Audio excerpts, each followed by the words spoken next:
Ya, ini dari Saudara James Sukihoto Bante. Pertanyaannya, bagaimana kita bisa membedakan seseorang lain yang mengalami kematian jenis pertama akibat sumbu habis dengan kematian jenis ketiga akibat sumbu dan minyak sama-sama habis? Silakan langsung dijawab saja, Bante. Terima kasih. Ya, James Sukihoto, Namo Buddhaya. Ya, jadi tadi sudah disebutkan bahwa kematian jenis pertama sumbunya habis itu bila mana batas usianya sampai di 74. Ya, jadi itu sudah bisa kita sebut dengan kematian jenis pertama. Sedangkan yang ketiga itu terjadi bila mana misalkan seseorang yang sudah mencapai tingkat kesucian, kemudian dia meninggal dunia di usia yang pas 74. Tingkat kesucian tentunya tingkat kesucian tertinggi, jadi arahat. Nah, jadi itu bisa kita masukkan ke dalam kategori kematian jenis ketiga. Jadi disinilah kita melihat ada beda. Kalau yang pertama kan belum mencapai tingkat kesucian apapun, dia masih punya bahan, ya, bahan bakar untuk dia mengalami kelahiran kembali di alam-alam kehidupan. Ya, bisa di alam kama sugati, baik itu yang dugati ataupun yang sugati, ya, bisa di alam kehidupan rupa loka ataupun di alam kehidupan arupa loka. Ini sesuai dengan bagaimana perbuatan yang dia lakukan pada saat dia hidup sebagai manusia saat itu.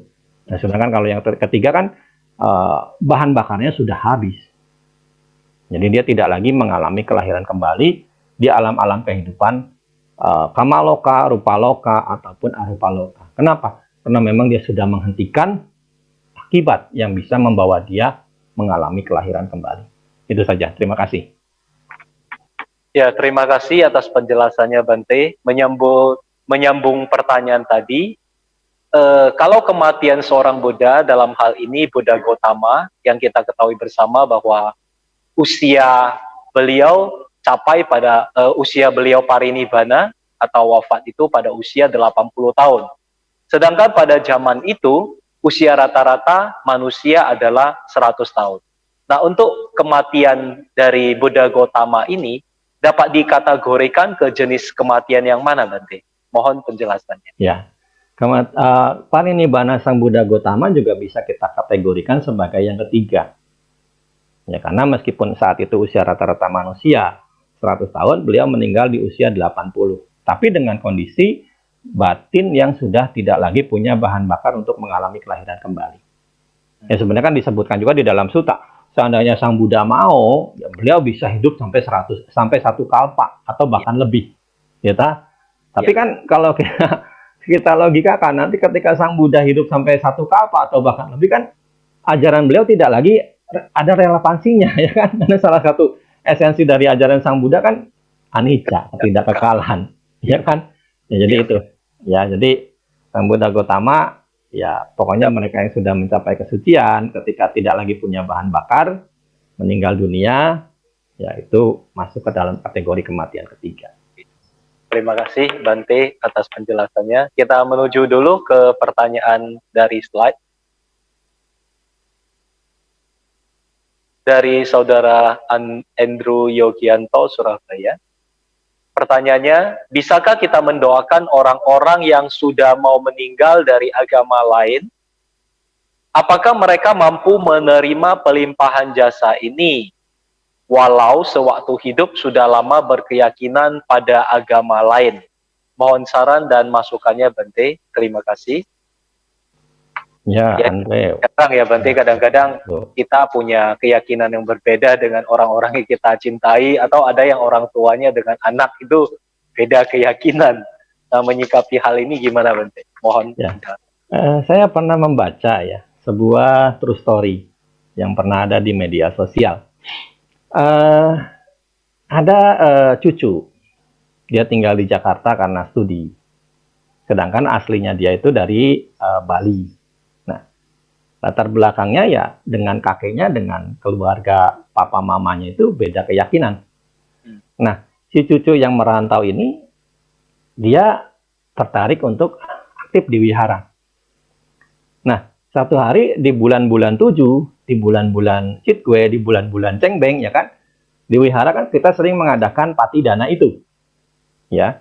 Nah, seperti tadi sudah disebutkan, salah satu dari bentuk patidana yang biasa diadakan di wihara adalah tiamteng, ya, memasang pelita atas nama mendiang, atas nama keluarga yang ditinggalkan. Nah, kakeknya ini diikutkan, kakeknya sudah meninggal. Si cucu ini mengikutkan nama kakeknya yang sudah meninggal untuk namanya diikutkan dalam kegiatan patidana berupa pemasangan pelita di wihara. Dan sebagaimana tadi sudah disebutkan, alokasi dana yang dikumpulkan dari kegiatan patidana di wihara itu kan digunakan untuk perawatan wihara, untuk kesinambungan ajaran Sang Buddha, bayar listrik wihara, bayar anak wihara, kemudian bayar keamanan wihara, bayar kebersihan wihara, bayar airnya wihara, ataupun kegiatan-kegiatan yang bersifat kepentingan dhamma ataupun sosial lainnya. Nah, lalu diikutkan. Nah, tidak lama kemudian si cucu ini dapat telepon dari bibinya. Ya, dari bibinya yang masih di Bali sana. Ya, dia mengatakan, bibinya ini mengatakan, "Kamu melakukan apa buat engkong, buat kakek? Kok semalam saya memimpikan engkong itu sudah terang sekali jalannya," katanya.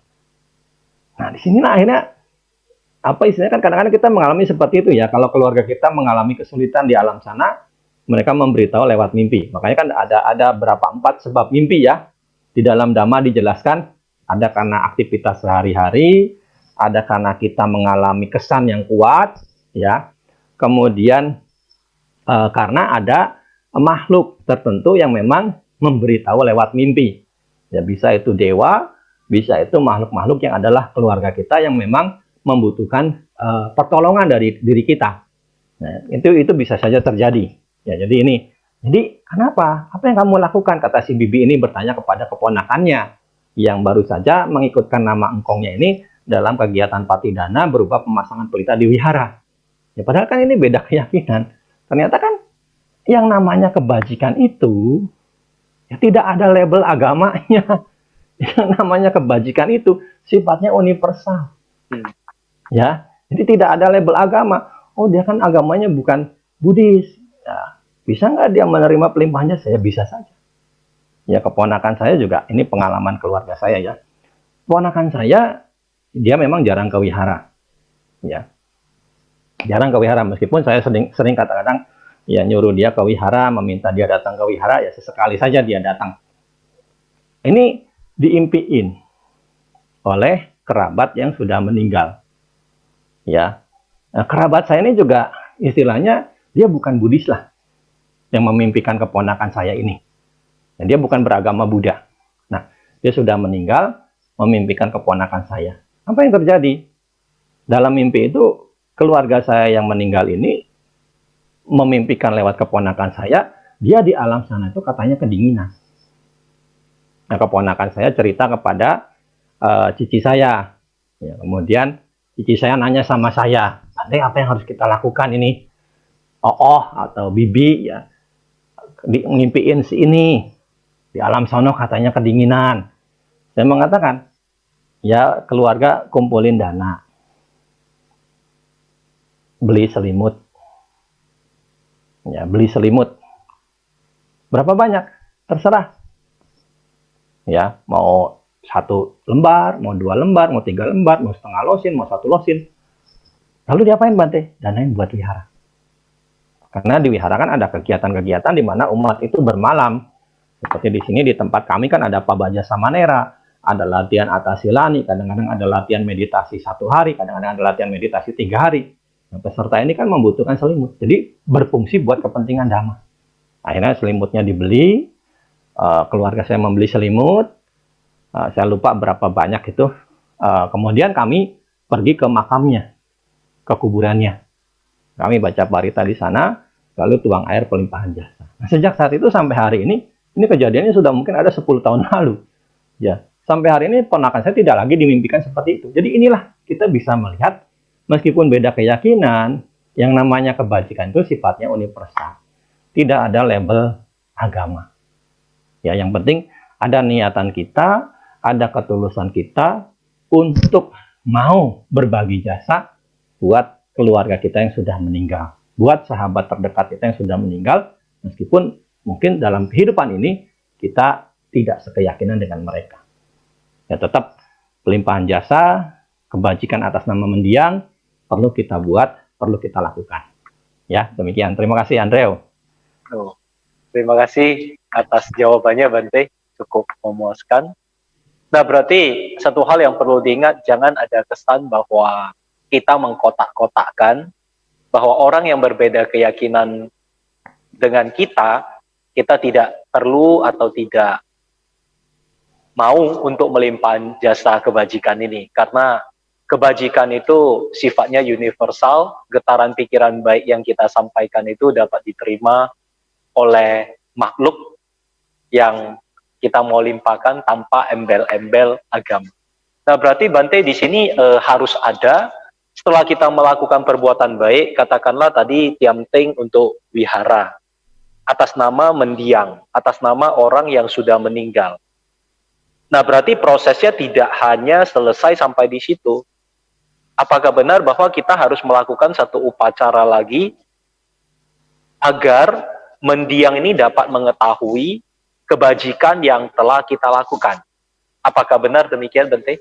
Ya, kalau memang di wihara ada pembacaan parita seiring dengan pemasangan tiamteng itu, ataupun seiring dengan ritual patidana dengan persembahan lainnya ya, kita bisa ikut serta dalam kegiatan tersebut. Kadang-kadang panitia sudah menyediakan air untuk pelimpahan jasa kita. Ya, jadi kita bisa ikut dalam ritual upacara patidana itu. Ya, untuk apa? Ya, melimpahkan jasa secara bersama-sama, secara kolektif di wihara. Kalau seandainya tidak diadakan, ya, kalau seandainya tidak diadakan, ya begitu selesai kita berdana, menulis nama leluhur kita, meletakkan itu sebagai sarana puja di hadapan cetia, di tempat cetia yang memang sudah disediakan, ya kita dalam hati saja. Semoga jasa ini melimpah pada keluarga yang telah meninggal, semoga mereka mengetahui dan ikut bahagia. Atau bisa disebutkan juga namanya, semoga jasa ini melimpah kepada mendiang keluarga kita, siapa sebutkan. Semoga dia mengetahui dan ikut bahagia. Jadi, idang wo nyatinang hotu, sukita hontunya tayu. Bila mana ritualnya tidak bisa kita ikuti, tapi kita sudah melakukan kebajikan atas nama mendiang, kita bisa melakukan pelimpahan jasa. Dan pelimpahan jasa ini tidak harus menunggu ya. Tidak harus menunggu nanti cengbengan aja. Tidak harus menunggu nanti citbean saja. Setiap saat kita bisa melakukan pelimpahan jasa. Setiap kali kita selesai berbuat kebajikan. Ya, atau sebagai contoh sederhana begini saja. Kan pasti hari ini ada perbuatan baik yang kita lakukan. Nanti sesaat malam sebelum tidur, sebelum kita pulas ya, kita akumulasi di dalam pikiran kita. Ya, hari ini saya sudah berbuat baik ini. Ya, lalu semoga jasa-jasa baik ini melimpah kepada sanak keluarga leluhur yang telah meninggal. Bisa disebutkan namanya satu-satu. Yang masih kita ingat. Ya, kalau memang yang kita tidak ingat lagi ya sebutkan saja kepada sanak keluarga leluhur yang telah meninggal yang lainnya yang memang membutuhkan jasa dan memiliki ikatan karma dengan kita. Semoga mereka mengetahui dan ikut bahagia. Ya, jadi nggak perlu harus menunggu tiamteng dulu, yang nanti kelamaan. Ya, makanya kan dalam kondisi tertentu ya, seperti tadi sebenarnya mereka memberitahu lewat mimpi itu tanda-tanda mereka tuh sudah sangat membutuhkan sebenarnya. Ya, seperti kan kalau kita lihat cerita Raja Bimbisara itu kan karena saking sudah sangat membutuhkannya jasa kebajikan karena sudah menanti-nanti sekian kalpa, sekian masa Buddha. Akhirnya kan mereka memberi penampakan suara-suara yang tidak menyenangkan, suara-suara yang menyeramkan. Jadi jangan sampai nanti mereka malah muncul di depan kita karena saking butuhnya pelimpahan jasa dari diri kita. Ya, jadi kalau mereka udah muncul kan kita boro-boro mikir mau pelimpahan jasa ya sudah pingsan duluan kita. Ya demikian, terima kasih. Terima kasih. Jadi bagi kita umat Buddha yang terutama yang keturunan Tionghoa yang punya hari-hari tertentu untuk pelimpahan jasa, misalnya mulai dari Sakapme, mulai dari nanti ada Chengbing, ada Cik Gui Pua, ada Pek Gui Pua, ada Tang Cik nanti. Jadi ingat, tidak hanya di beberapa hari itu saja kita melakukan pelimpahan jasa, tetapi kapan saja kita bisa melakukan pelimpahan jasa, tentunya setelah melakukan kebajikan dan kita berbagi kebahagiaan kepada makhluk atau sanak keluarga kita, kerabat kita yang telah meninggal, dengan harapan mereka ikut bersukacita berbahagia atas kebajikan yang kita lakukan. Ini penting kita ketahui. Nah, kita lanjut lagi ke pertanyaan berikutnya. Silakan ditampilkan. Dari Wesley, Namo Buddhaya Bante, apakah kematian akibat kecelakaan itu akibat dari karma buruk? Dan bisakah kematian jenis keempat itu dikatakan juga sebagai akibat gangguan dari dalam diri dan karma buruk itu sendiri? Ya. Berikutnya, jika seseorang mengalami kematian jenis yang keempat, apakah akan menjadi roh gentayangan? Biasanya orang bilang mati penasaran mungkin, Bante. Silakan dijawab, Bante. Iya, kematian jenis keempat ini, ya sebagaimana tadi sudah dijelaskan, itu kematian yang belum waktunya, kematian yang belum saatnya. Ya, jadi ya memang kita tidak mungkin luput, ya, kita tidak mungkin lepas dari perbuatan jahat yang pernah kita lakukan di masa lalu, yang pasti akan terkondisi. Kan di dalam Dhammapada juga disebutkan, tidak di gunung, tidak di lautan, tidak dimanapun, tidak ada tempat untuk bersembunyi dari akibat perbuatan yang pernah kita lakukan. Jadi bisa, ya, karena di kehidupan lalu kita ini suka membunuh, menganiaya makhluk hidup. Ya, kan disebutkan, mereka yang suka membunuh, menganiaya makhluk hidup, ya, ini bisa menyeret jatuh ke alam yang rendah, ke alam neraka, ke alam peta, ke alam asura, ke alam binatang. Kalau seandainya dia jadi manusia lagi, dia akan berumur pendek. Nah, jadi bisa jadi kita mengalami kecelakaan. Sebagai apa? Akibat dari perbuatan buruk yang pernah kita buat. Sehingga apa? Kita mengalami umur pendek. Di kehidupan lalu kita suka membunuh, suka menganiaya makhluk hidup. Di kehidupan sekarang, kita mengalami umur pendek, meninggal dunia, mengalami kecelakaan. Ya, mengalami kecelakaan. Jadi ini akumulasi, ya. Sebab yang lalu ada, sebab yang sekarang ada. Jadi kita jangan cuma menyalahkan karma lampau, ya kan? Ya bisa saja kita lagi naik motor, jalannya bolong. Ya lalu motor kita apa istilahnya? Kalau bahasa orang sini tuh bahasa orang Jawa Barat tuh ngegecol. Ngegecol itu apa bahasa Indonesianya ya? Ya terperosok lah. Ya terperosok lalu seiring kita jatuh, saat itu ada mobil lewat. Sehingga apa? Melindas kita. Ya, melindas kita. Itu ada akumulasi dari karma yang lalu plus apa yang dilakukan saat ini. Ya terkondisi, mateng, ya. Nah, lalu apakah bisa orang yang meninggal belum waktunya ini menjadi arwah penasaran, jadi roh gentayangan begitulah ya? Ya kembali lagi bagaimana kondisi-kondisi perbuatan yang dia lakukan saat dia masih hidup di kehidupan ini utamanya, ya. Jadi mengkondisikan kemana? Jadi tidak semua sih, tidak semua ya. Mereka yang meninggal belum waktunya ini pasti jadi penta nih, jadi makhluk penasaran nih, jadi gentayangan nih. Ya tidak semua. Jadi jangan langsung kita berpikir, oh itu dia penampakannya tuh, ya. Jadi ya, kita jangan langsung berpikir begitu. Ya bisa saja, ya dia karena akumulasi kebajikannya banyak, akumulasi kebajikannya besar, ya ketika dia meninggal, ya dia terkondisi lahir kembali di alam yang bahagia. Jadi jangan langsung berpikir, oh pasti jadi roh gentayangan dan sebagainya. Tidak. Ya, jadi belum tentu. Ya kembali lagi, bagaimana perilaku dia ketika masih hidup, bagaimana kondisi-kondisi kebajikan yang dilakukan ketika dia masih hidup. Ya, kemungkinan untuk jadi makhluk peta yang memang ada. Ya, karena kan kita punya juga simpanan-simpanan perilaku yang tidak baik yang didasari oleh keserakahan. Kan disebutkan di dalam teks ya. Ketika seseorang hidupnya banyak melakukan kejahatan didasari oleh kebencian, ini bisa jatuh ke alam neraka. Ketika seseorang di dalam hidupnya mengisi hidupnya dengan perbuatan jahat didasari oleh keserakahan, kemelekatan, kekikiran, ini bisa jatuh ke alam peta. Ketika seseorang dalam hidupnya mengisi dengan kejahatan didasari oleh kebodohan batin, ini bisa jatuh ke alam binatang. Ketika seseorang mengisi hidupnya dengan perbuatan jahat didasari oleh kecemburuan, iri hati, kedengkian, ini bisa jatuh di alam asura.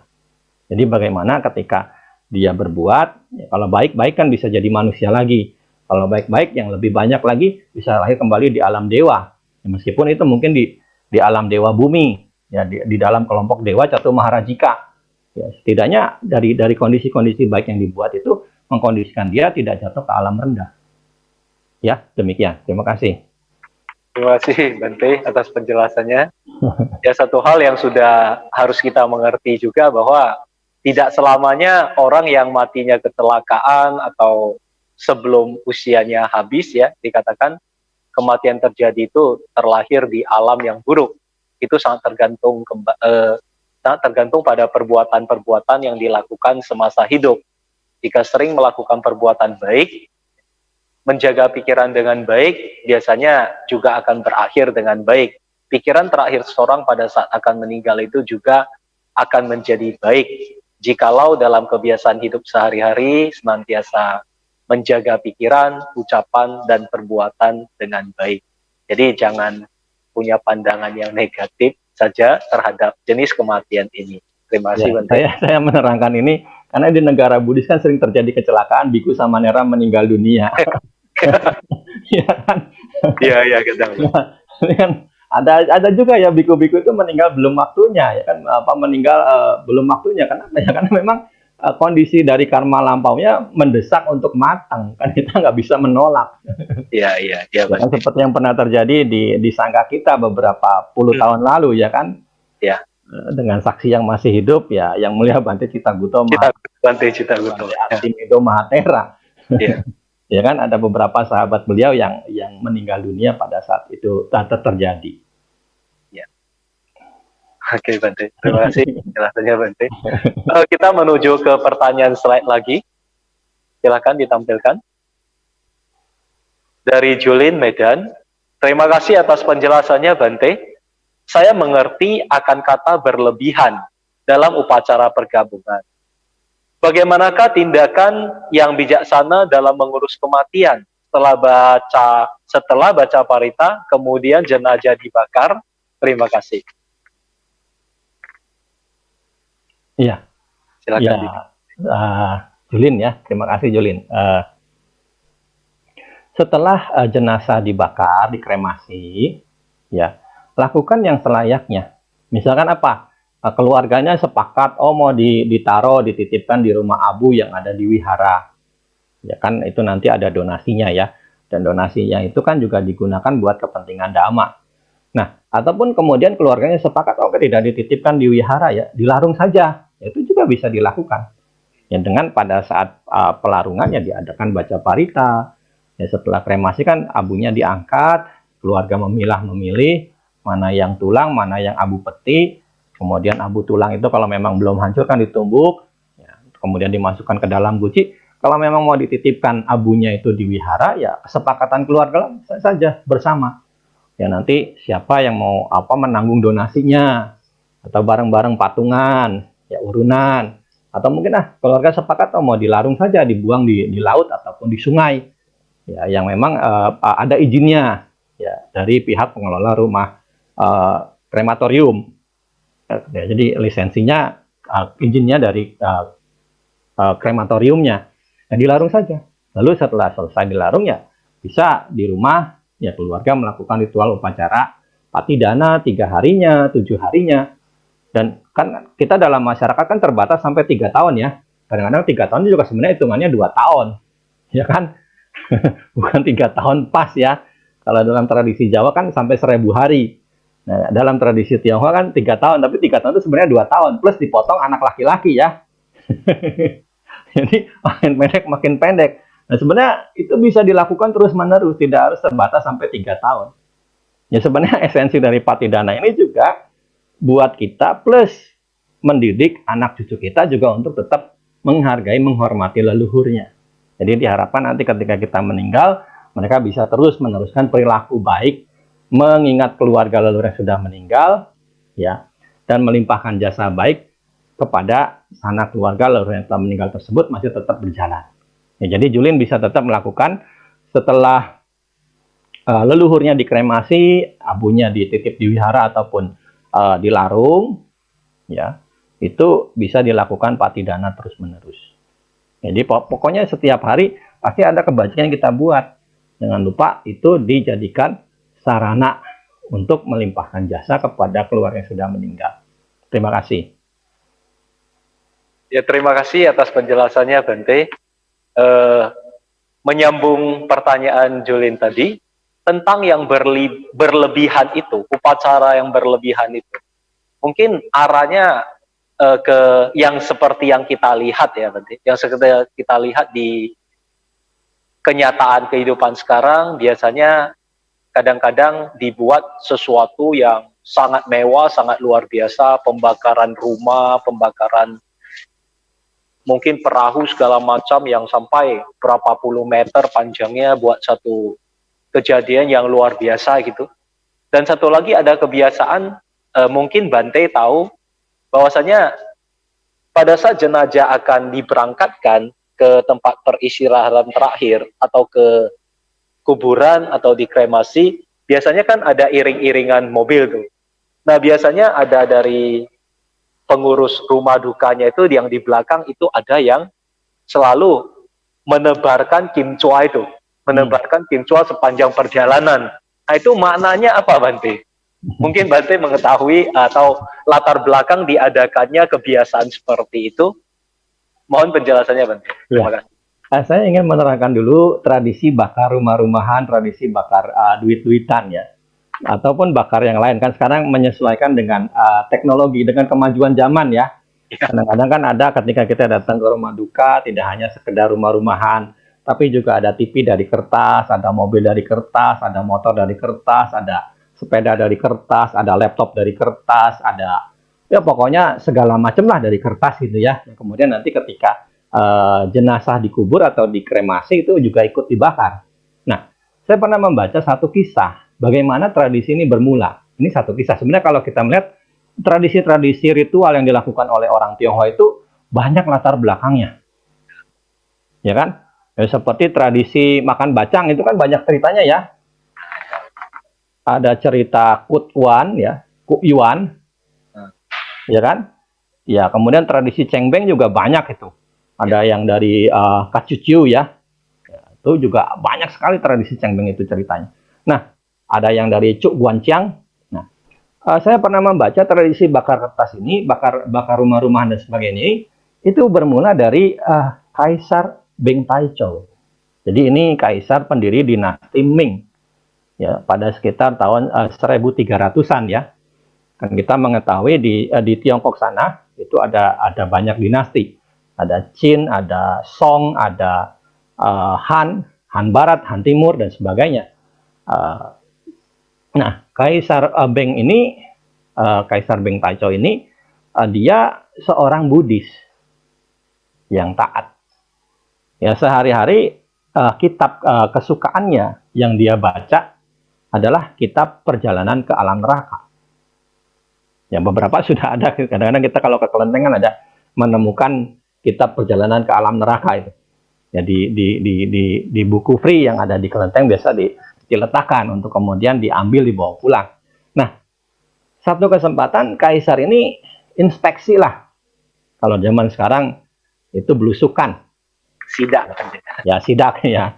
Ya, belusukan lah pokoknya. Dia menyamar jadi rakyat jelata untuk mengetahui apakah benar-benar semua rakyat di wilayah kerajaannya itu di bawah kekaisarnya itu semuanya sejahtera. Karena selama ini kan dia hidup di kota raja, melihat kota raja sih makmur-makmur aja. Nah, ketika dia belusukan itu dia melihat di satu desa, ya, desanya ini, tanahnya ini tidak cocok ditanami padi. Tidak cocok ditanami tanaman yang bisa menghasilkan. Di desa tersebut hanya bisa tumbuh pohon bambu. Dan penduduk desa di situ ya secara penghasilan juga minim. Kenapa? Karena cuma bisa menghasilkan pohon bambu saja. Nah, ketika dia pulang kembali ke istana, dia berpikir keras. Kalau seandainya hal ini dibiarkan, yang miskin di desa tersebut makin miskin. Ya, bisa terjadi kesenjangan sosial. Dan kesenjangan sosial bisa berimbas pada kerawanan sosial. Nah, dia ingat, wah, ada ide. Dari mana dapat idenya? Dari suka membaca kitab perjalanan ke alam neraka. Apa yang terjadi? Dia merancang skenario. Untuk apa? Istana mengeluarkan berita. Kaisar sakit. Orang-orang kaya yang hidup di kota raja mendengar, oh kaisar sakit. Tapi hanya sebagian yang melayat, yang menjenguk. Ya, sebagian yang menjenguk, belum semua. Tidak lama kemudian istana mengeluarkan lagi berita, kaisar meninggal dunia. Nah, kalau sudah meninggal, kan pasti nyempet-nyempetin datang. Nyempet-nyempetin buat melayat.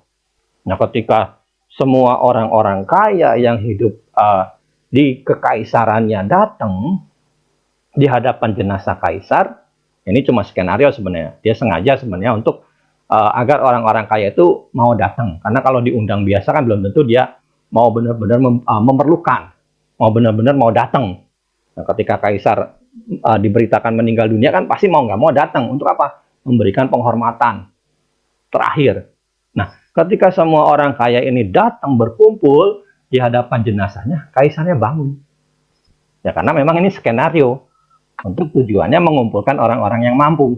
Nah, bangun, kemudian cerita bahwa di alam sana, selama kematiannya, kaisar itu bertemu dengan mereka-mereka yang dulunya pernah hidup di dunia. Dan di sana mereka nggak punya rumah, nggak punya kendaraan, nggak punya perabot-perabot seperti di alam manusia. Nah, semua yang hadir menyimak, karena yang ngomong juga kaisar. Ya, dari mana cerita itu dia dapatkan? Dari kitab perjalanan di alam neraka. Nah, karena mereka semua yang hadir ini, yang mampu-mampu ini mendengar bahwa di alam sana kerabat-kerabatnya yang sudah meninggal nggak punya perabot-perabot seperti di alam manusia, lalu berpikir, gimana caranya kita bisa memberikan ini kepada mereka? Kan nggak mungkin yang asli dikirim ke sana. Tidak ada ekspedisi ke alam sana. Ya, nah kaisar dapat ide. Dari mana? Itu penduduk desa yang tanahnya hanya tumbuh pohon bambu, diberdayakan. Ya, kan bambu sebagai bahan dasar buat bikin kerangka rumah-rumahan. Bambu sebagai bahan dasar buat bikin kerangka mobil-mobilan. Bambu sebagai bahan dasar buat bikin perabot-perabot yang sehari-hari kita pakai di alam manusia. Bambu kemudian dilapisi kertas. Kan memang kertas juga di Tiongkok kuno itu sebagai bahan dasar, bambu itu bahan dasar sebagai untuk membuat kertas di zaman Tiongkok kuno ya. Itu saya lupa siapa namanya dulu, itu ada Culun ya, Culun. Ya, Cuilun apa siapa itu, penemu kertas di Tiongkok itu. Ya jadi dari sini akhirnya bermula. Ya jadi nggak perlu bakar yang rumah sesungguhnya, tapi bakar dari kertas. Ya bakar dari kertas dengan bahan dasar kerangkanya adalah bambu. Ya dengan bahan dasar kerangkanya adalah bambu. Ya jadi ini. Jadi asal mula bakar-bakaran kertas itu dari idenya Kaisar Beng Taizhou. Ya, kaisar pendiri dinasti Ming. Ya. Kemudian kenapa kok Kim Chua-nya itu disebarkan di jalan gitu kan, disebar di jalan. Nah, di zaman dulu kan pemakaman-pemakaman itu di gunung-gunung. Ya kan perhitungan masyarakat Tiongkok kuno bahkan sampai sekarang pun kan pasti ada hitung-hitungan estetikanya, Hong Shui-nya, ya kan? Nah, kenapa? Kan perjalanan ke gunung itu, zaman dulu kan belum banyak rambu-rambu, ya, belum banyak pelang-pelang arah jalan. Nah, ya kan? Dan kadang-kadang kan lama ritual di pemakamannya, ya, bisa saja berangkat pagi, pulangnya sore, pulangnya malam. Nah, akhirnya kan disebar itu. Untuk apa? Sebagai pemandu jalan ketika pulang. Oh. Biar nggak nyasar.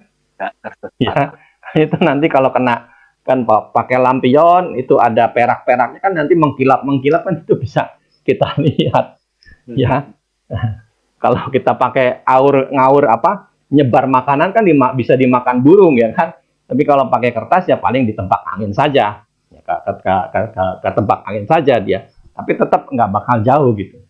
Ya, jadi seperti itu. Jadi kenapa sampai sekarang pun tradisi itu berlanjut, ini sebagai budaya saja. Tapi dengan kita memahami ini, ya, dengan kita memahami maksud dan tujuannya, kan kita jadi mengerti. Daripada kita nanti ketika ditanya oleh anak cucu, udah dari sononya, daripada diimpiin engkong, nah, kan nggak logis lagi ya. Tapi dengan kita mendengar cerita-cerita seperti ini, oh ternyata ada latar belakangnya, oh ternyata ada maksud dan tujuannya. Jadi ketika kita ditanya, kita menerangkan itu, anak cucu kita bisa mengerti. Ya, demikian Romo Burhan. Terima kasih. Ya, dan ini pembelajaran yang sangat penting bagi kita kita yang sudah mengetahui punya satu tanggung jawab untuk meluruskan tradisi atau pandangan ini agar tidak salah kaprah, tidak salah mengerti, sehingga seakan-akan jadi kabur dari makna sesungguhnya yang kita lakukan. Kembali kita menuju ke pertanyaan dari slide, silakan ditampilkan. Ini kembali dari Wesley. Ya. Saya bertanya Bante, tetapi agak keluar dari topik. Buddha Gautama dan Bante Asin setelah dikremasi tercipta seperti butiran kristal. Tetapi orang-orang biasa tidak seperti itu. Apakah itu adalah bukti orang suci, Bante? Mohon penjelasannya, terima kasih. Iya. Kita menyebut itu dalam bahasa Indonesia dengan sebutan relik, dari bahasa Inggris juga ya, relik. Kalau dalam bahasa Indonesia kita menulisnya dengan K, kalau dalam bahasa Inggris kita menulisnya dengan C ya. Dan kalau kita lihat di film-film Tiongkok ya, di film-film Tiongkok itu menjadi bahan rebutan. Ya, ada beberapa film yang dulu pernah saya saksikan ketika saya masih menjadi umat. Ya, ada ya cerita-cerita relik Tatmo Chausu itu jadi rebutan ya. Mungkin mau Burhan ingat itu. Nggak tahu saya judul filmnya apa itu. Ada juga The Relic, bener ya. The Relic atau apa itulah. Itu yang kalau tidak salah yang mainnya Michelle Yeoh. Dulu waktu saya masih jadi umat nontonnya itu. Jadi dianggap punya kekuatan gitu. Dianggap punya kesaktian. Sisa jasmani. Sebenarnya kalau kita lihat dalam kamus, istilah relik itu artinya adalah sisa jasmani.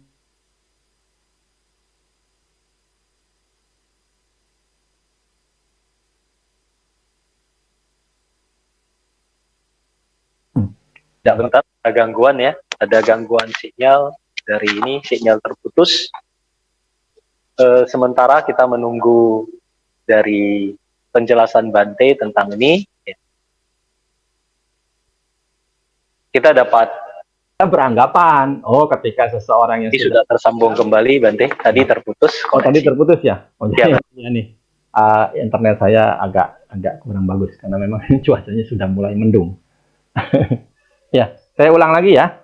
Ya. Ya, jadi relik itu ya secara kamus itu diterjemahkan sebagai sisa jasmani dari orang yang meninggal. Ya, jadi ketika kita lewat kuburan, kita bisa menyebut itu sebagai tempat relik. Ya, makanya dalam keyakinan inilah yang membedakan. Ya, kita menganggap, oh kalau sudah mengkristal itu sebagai orang suci. Oh kalau sudah berwarna-warni itu sebagai orang suci. Itu sisi keyakinan. Ya, saya pernah mendengar sebuah cerita yang disampaikan oleh Sangga Pamoka. Ada seorang anak di Tibet, ya, yang kerap kali melakukan perjalanan dagang ke India. Ibu si anak ini sangat kuat keyakinannya kepada Buddha Dhamma Sangha. Nah, kalau si anak berangkat, ibunya ini selalu pesan, kalau kamu pergi dagang ke India, kalau pulang, jangan lupa kamu bawain mama reliknya Sang Buddha. Ya, Mah, nanti kalau saya pulang, saya pasti bawain. Anaknya berangkat dagang. Ya, karena sibuk dagang, dia lupa dengan pesan mamahnya. Pulang, tangan kosong, cuma bawa duit doang hasil dagangan. Mana reliknya? Aduh, lupa mah, sibuk dagang mah. Nggak kepikiran sama pesanan mamah. Nah, mamanya pesan lagi. Kalau kamu ke India lagi, jangan lupa ingat pesan mama. Ya, bawain relik Sang Buddha. Berangkat lagi dia. Pulang lupa lagi. Udah 2 kali. Yang ketiga kali mamanya ancam. Kamu mau berangkat ke India. Ingat, mama tuh pengen lihat reliknya Sang Buddha. Jangan lupa. Kalau kamu lupa lagi dengan pesan terakhir mama ini, kamu sudah 2 kali lupa. Kalau yang ketiga kali kamu lupakan, mama bakal bunuh diri. Oh. Jadi diancam begitu anak. Dia dagang lagi berangkat ke India. Begitu pulang, lupa lagi. Tapi dalam perjalanan mendekati rumahnya, aduh, ingat mama pesan minta dibawain relik. Ya, kalau nggak dibawain, Kedua kali saya lupa, kalau kali ini nggak dibawain, mama sudah ngancem saya mau bunuh diri. Dia tengok kanan, tengok kiri, tengok depan, tengok belakang, dia melihat ada tulang anjing. Ya, tulang anjing yang sudah kering itu, sudah membusuk, sudah jadi bangkai, sudah tinggal sisa-sisa tulangnya. Dia mengambil sepotong tulang itu, lalu dia bungkus pakai kain. Ya, dia bungkus pakai kain. Dia pulang, "Mah, ini relik Sang Buddha." Ya, mamahnya meletakkan itu di cetia, di tempat puja. Lalu, meskipun itu tulang anjing, relik itu mengeluarkan cahaya. Apa yang menjadikan itu terjadi? Keyakinan. Ya, keyakinan. Jadi, kembali lagi, ya memang secara selama ini kepercayaan kita menganggap bahwa kalau orang meninggal, sisa jasmaninya berwarna-warni, membentuk ini, membentuk itu, kita punya keyakinan itu orang suci. Itu hanya kesepakatan didasari oleh keyakinan. Pada intinya, orang yang sudah mencapai kesucian itu sudah membasmi 10 belenggu. Ya, itu saja. Terima kasih, Weslin. Terima kasih, Terima kasih Bante. Ya, penjelasan Bante itu menutup diskusi Dhamma kita pada kesempatan ini. Sebelum talkshow Dhamma ini berakhir, kami mohon kepada Bante untuk memberikan sebuah closing statement yang menguatkan tentang apa yang Bante sampaikan pada hari ini, sehingga ini bisa menjadi pedoman kami dalam hidup sebagai perumah tangga, khususnya tentang menghadapi kematian dan apa yang harus kita lakukan pada saat kita melayat ke rumah duka. Terima kasih Bante. Mohon penjelasannya. Ya, terima kasih ya. Ya Bapak Ibu sekalian, ingat ya, memang di dalam budaya masyarakat kita ada sesuatu yang kita anggap sebagai pantangan. Tapi kembali lagi semua kepada niat kita. Pantangan itu akan terjadi, akan menjadi musibah, akan menjadi bala buat kita bila mana kita melakukan kejahatan. Tapi bila mana niatan kita baik, pikiran kita baik, ucapan kita baik, maka pantangan itu tidak akan terjadi. Ya, kenapa? Karena kita memiliki niatan, perbuatan, ucapan, dan pikiran yang baik. Justru sebaliknya, kita pasti akan mendapatkan manfaat, mendapatkan kebajikan, mendapatkan kebahagiaan. Ya. Ritual tradisi boleh kita jalani dalam batasan yang wajar, jangan berlebihan. Kenapa? Karena ada yang lebih bermanfaat daripada sekedar ritual tradisi buat keluarga kita yang sudah meninggal. Apa? Melimpahkan jasa.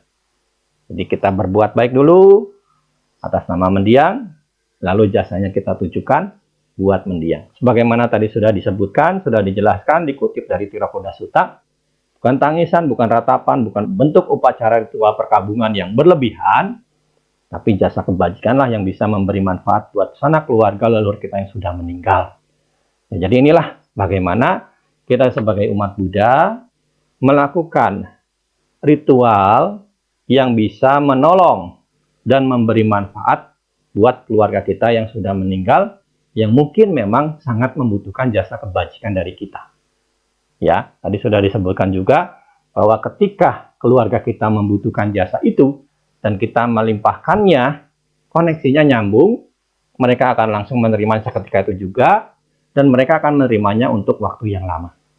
Kita berdana dalam patidana itu ditujukan untuk kepentingan yang bersifat perkembangan kemajuan Dhamma, yang bersifat keberlanjutan dari ajaran Sang Buddha, yang bersifat berfungsi untuk kemanusiaan, yang bersifat berfungsi untuk kegiatan sosial lainnya. Tentu ini manfaatnya akan besar, akan memberi manfaat buat diri kita yang melakukan, juga akan memberi manfaat buat keluarga kita yang sudah meninggal. Dan jangan berpikir bahwa ketika patidana itu akan membuat jasa baik kita jadi hilang, akan membuat jasa baik kita jadi berkurang. Tidak. Ya, saya sudah sering menjelaskan bahwa ketika kita melakukan patidana, diumpamakan seperti kita dalam sebuah ruangan di malam hari, listriknya padam, kita mempunyai satu lilin. Nah, kita nyalakan lilin yang ada di tangan kita. Dalam temaram satu cahaya lilin, kita bisa melihat, oh masih banyak lilin lain yang belum menyala. Kita hidupkan lilin tersebut. Ketika api ya, sumbu dari lilin yang di tangan kita bertemu dengan sumbu dari lilin yang belum menyala, satu, ya, apinya menjadi banyak yang menyala lilinnya, tapi api di tangan kita tidak mengalami pengurangan. Patidana itu seperti perumpamaan ini. Tidak mengurangi kebajikan, sebaliknya patidana itu menambah kebajikan. Dan yang kita limpahkan jasa juga adalah keluarga kita yang membutuhkan. Mereka yang punya ikatan karma dengan kita, mereka yang pastinya saat ada, masih hidup, itu memiliki kontribusi besar terhadap hidup kita. Ya, jadi jangan pelit kepada mereka yang memang sudah berjasa dalam hidup kita. Ya, sekian, terima kasih. Kembali lagi saya ucapkan terima kasih kepada Karakasaba, Mahasampati, kepada Romo Burhan yang telah memandu acara ini. Sekian, terima kasih atas perhatiannya. Sadu, sadu, sadu. Untuk sesi terakhir, Bante, kami mohon pelimpahan jasanya. Baca Patidana atau gimana? Bante pimpin Patidana. Atau baca Yatawariwaha? Ya, tergantung Bante. Biasa ada yang baca Patidana, minggu kemarin Bante Santakito baca Patidana. Oh ya udah, ya saya baca Patidana. Mari kita bersama-sama bersikap anjali. Punya sidani kata sayananya nikata nime te sanca bagino honto satananta pamanaka ye piya gunawanta cak maihang mata pita dayo ditame capya ditawa anyima jata werino satati tanti lokas mingte buma catu yonika panceka catu woka rasang saran tak bawa bawe nyatang ye patidana me anumo dantu te sayang ye cimang napa jananti dewa te sang niwedayung maya dinana punyanang anumodana hetuna sabe sata sadahontu awera sukajiwino kema padan capa pontu esa sa si jatang subha. Sadu, sadu, sadu. Terima kasih Bante telah memenuhi undangan kami untuk mengisi Dhammatalk pada hari ini. Kami sangat berharap bahwa untuk kesempatan mendatang Bante masih bersedia untuk memenuhi undangan kami. Akhir kata, kami persilakan Bante untuk meninggalkan forum ini. Anumodana dan terima kasih Bante. Ya, terima kasih semuanya. Terima kasih. Anumodana. Demikianlah Rama-Ramani, Ibu Bapak, Saudara-saudari Dhamma, rangkaian acara talk show Dhamma kita pada siang hari ini. Semoga ini memberikan pencerahan, pemahaman bagi kita tentang kematian, tentang tata cara Buddhis dalam kematian, dan bagaimanakah sikap kita dalam menghadiri satu upacara kematian. Nah, kami masih sangat berharap bahwa kegiatan Dhamma ini masih tetap bisa berlangsung, ya. Nah, untuk itu, untuk minggu depan kami sudah mempersiapkan satu topik yang sangat menarik.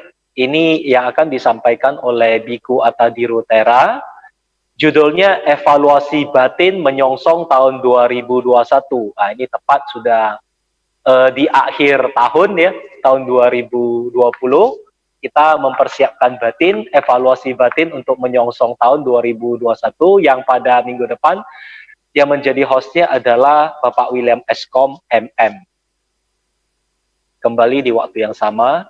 Dan bagi Bapak Ibu, Saudara-saudari Dhamma yang berbaik hati untuk mendukung kegiatan ini agar bisa tetap berlanjut, dana dapat disalurkan melalui e-wallet. Silakan di-scan QR code yang di samping, atau bisa juga berdana langsung melalui rekening resmi Yayasan Wihara Masampati di Bank BCA dengan AC 0222 538 538.